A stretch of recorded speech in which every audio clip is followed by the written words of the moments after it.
फक्त एक दिवस उशीर तुमचा विमा कच यात जाईल.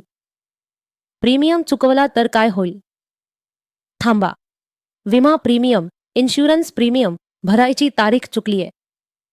फक्त एक किंवा 2 दिवसांचा उशीर आणि तुमचा लाखो रुपयांचा विमा शून्य झिरो होऊ शकतो. वेळेवर प्रीमियम भरल्यास काय भयानक घडतं ते लगेच जाणून घ्या. कव्हरेज थांबते, कव्हरेज स्टॉप्स. तुम्ही प्रीमियम भरला नाही म्हणजे कंपनी तुमचे कव्हरेज थांबवते. जर याच काळात काही दुर्घटना, अपघात किंवा आजारपण झाली तर तुम्हाला 1 रुपयाही मिळणार नाही.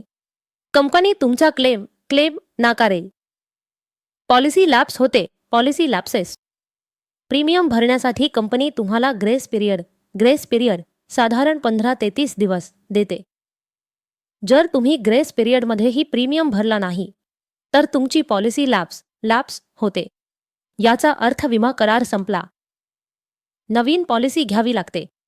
लॅप्स झालेली पॉलिसी पुन्हा रिवाईव्ह करण्यासाठी तुम्हाला जुने सर्व प्रीमियम दंड पेनल्टी सह भरावे लागतील.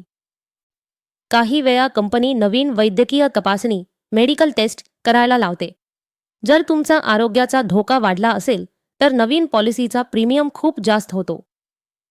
अनेकदा ग्रेस पिरियडमध्येही जीवन विमा लाईफ इन्शुरन्स कव्हरेज चालू राहते, पण आरोग्य विम्यात हेल्थ इन्शुरन्स लगेच कव्हरेज थांबते. त्यामुळे तारीख लक्षात ठेवा. अशाच माहितीसाठी तर लगेच सबस्क्राईब करा आमच्या चॅनलला आणि बेल आयकॉन दाबा, जेणेकरून पुढचा महत्त्वाचा व्हिडिओ तुम्ही चुकवणार नाही. आम्हाला व्हॉट्सअपवर जॉईन करा.